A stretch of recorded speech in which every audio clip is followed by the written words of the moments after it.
Thanks for joining us for this interview spotlight from the Global SCM Conference in Atlanta. Hi, I'm Greg Thompson, and joined by Peter Ford, who's the CEO of the Port of Salalah.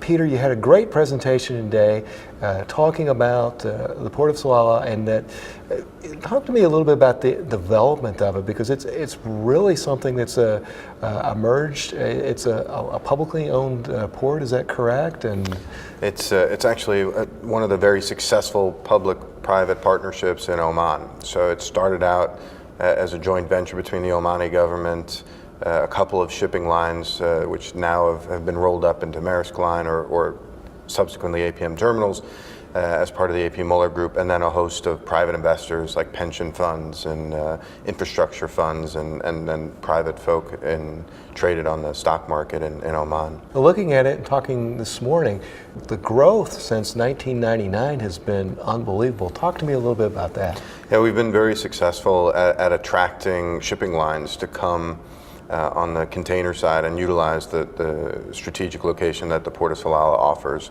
to lower their network costs and really reach the markets that we now call rapid growth markets of East Africa and India and Southern Gulf in the most efficient way possible. So we've grown over 600% on the container side because of that, as well as because of our service and our expertise. On the general cargo side, the local business has just boomed as we add capacity, as we add expertise into that, and so it's also grown over 600% to over 7.2 million tons.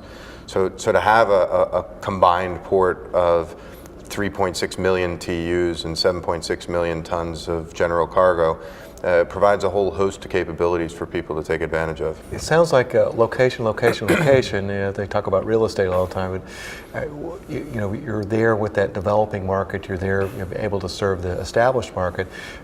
Is that really kind of the case? And you guys are just leveraging that position and doing those things? Well, you have to start with it. You can't turn a bad location into a huge value driver. So we are blessed with an excellent location. At the same time, it also takes an awful lot of hard work in order to deliver service levels that are required in order to invest in IT and infrastructure, and then further to put the right people in place to deliver what the customers are needing. So location is where it starts, but it's not where it ends. And talking about having the right people and the right infrastructure, what have been some of the bigger challenges for you guys as you've developed your port? Well, we started it in '99, and there was a small port there, but there was no containerization, so it was purely break bulk and loading up small local vessels, they call them dhows, back and forth to Africa and to India. So we had to create an entire industry in that area, and so we've trained up 1,500 Omanis on how to drive cranes, RTGs, planning, the whole 9 yards, management, all the way up to senior management in the port. So we've really added skills, expertise, and capabilities back into the Omani community.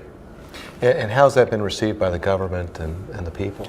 Well, I mean, it's part of our promise. We started this port with a promise to improve the overall economic activity and the life of the local community. And so I think we've fulfilled on that promise, and we continue to grow. So every time we add more customers, every time we bring in new business into the free zone or into the port, then that's more jobs, more direct revenue into people's lives.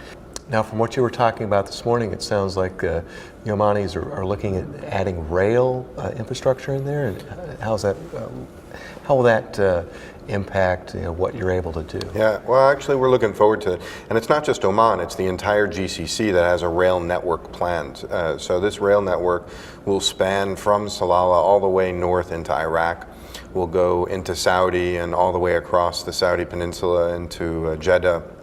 So what that really allow us to do is, or the world to do, is reach the GCC far faster than it can today through Salalah. So in other words, it'll trim anywhere between 7 to 10 days off of a container's time in order to reach a market in Kuwait or in Iraq or in Riyadh.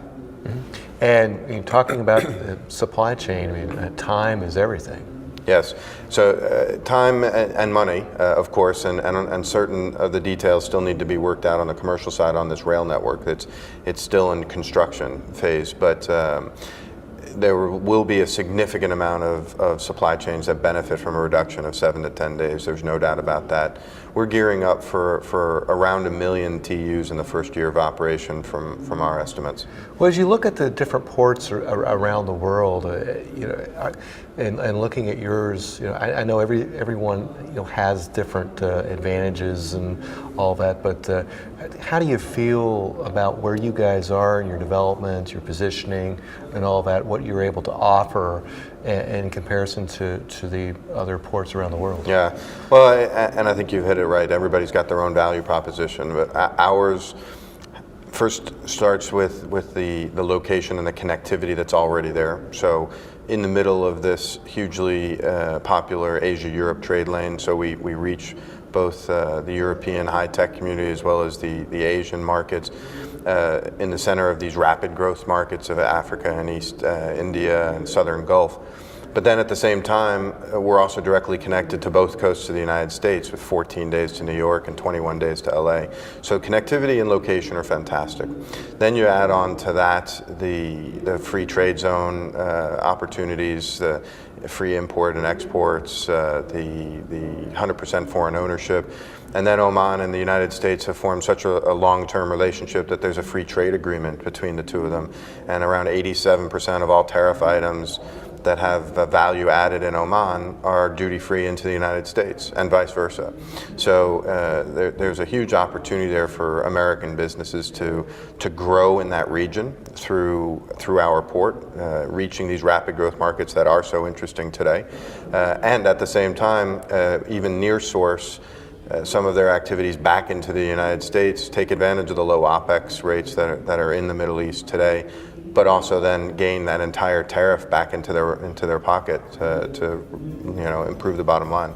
Well, it sounds like a very exciting time for you and your company, and some neat things happening. Absolutely. Thank you. That's our interview spotlight.